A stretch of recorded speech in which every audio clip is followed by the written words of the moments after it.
Holly, and today we are going to talk about soup. Soup is incredibly ancient, like even more ancient than the pros know. And I'm talking like the archaeologists at Harvard University. But they're thinking that soup started as maybe as far back as 300,000 years ago, possibly with the Neanderthals. They had to eat something. And then eventually made its way throughout the world. Now, they suspect the Chinese about 20,000 years ago may have made soup in a pot because they have found pottery that had been burned at some point. So they're thinking perhaps they made soup.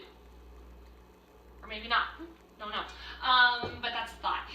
They do know that at least between 5,000 and 9,000 years ago, human beings dug a hole, filled it with animal skin, threw some hot rocks in there, boiled water, and made a little soup. Now, soup is great for like everybody. If you're vegetarian, you can just throw vegetables in there. If you like a little protein, you can throw that in there too. Speaking of protein, I don't know if you knew this, but they had to be very careful, humans way back when, to not get protein poisoning in the way they made their soup.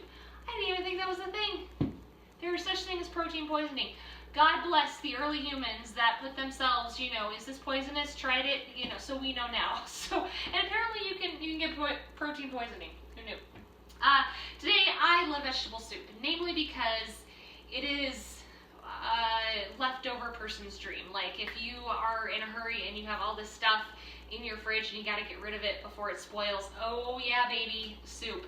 So whenever you use your crock pot, which I would recommend because it's amazing, and the way they make them now, splendid, usually leaves you some leftover broth.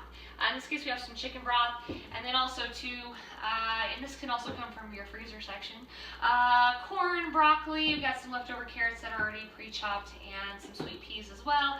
And I decided to chop up a little celery to add, because celery in vegetable soup, I don't know, it gives it a great flavor. And then also today I'm going to add a few spices, some sea salt, basil, and pepper. You can add more or less. I'm not a huge spice person. I kind of lay low because I have these little things called food allergies. So yes, like a lot of us do anymore. So I kind of lay low on a lot of the spices and things.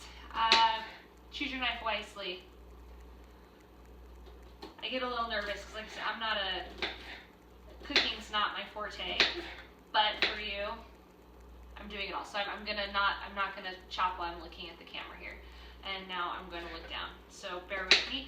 As I continue chopping up the celery into fine little pieces, it's going to go into our little soup pot.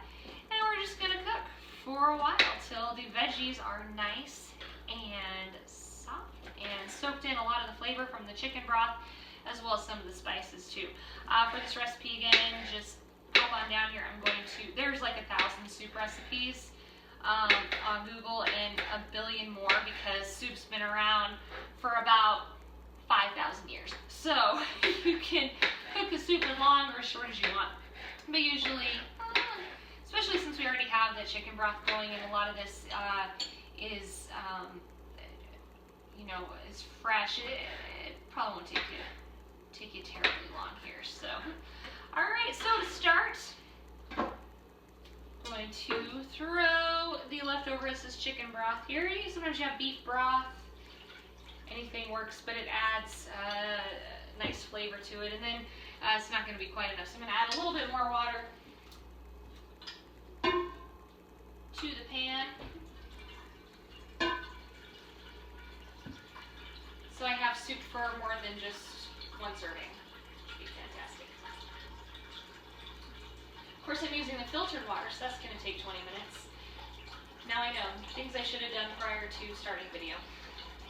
But it's okay. It's fun, isn't it? It's like watching paint dry. Almost there. I kind of have a massive pot too. I'm making this for just a couple servings, so yeah, it'll work. We're gonna dump the celery in here, the leftover celery, before it goes bad in the refrigerator.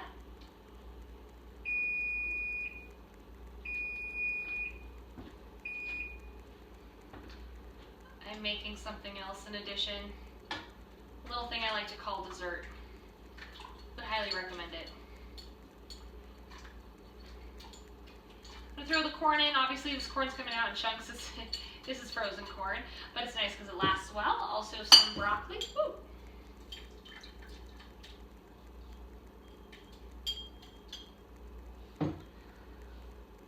Sweet peas. Rinse those off prior. And finally, chopped carrots. Nice. And again, like with any soup, you can add a protein if you want, like chicken or beef or pork or whatever your little heart desires. And I'm gonna grab a spoon here to mix it up a little bit. Spread the love. And add some spices as well. I like adding a lot of salt, but just a little bit of sea salt's nice to add some flavor, especially since we already have the broth in here. A little bit of basil, because it's basil, come on, so good. And then finally, a little pepper.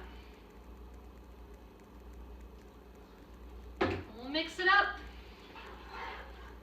Such a vintage recipe for a vintage website. You got it all mixed up, nice. Throw it to about between like a 4 and a 5. Set this on here and let her simmer. And shortly we shall have some soup. Thanks so much. I hope you guys enjoyed this video, and I will show you some more recipes a little later on. Thanks. Bye.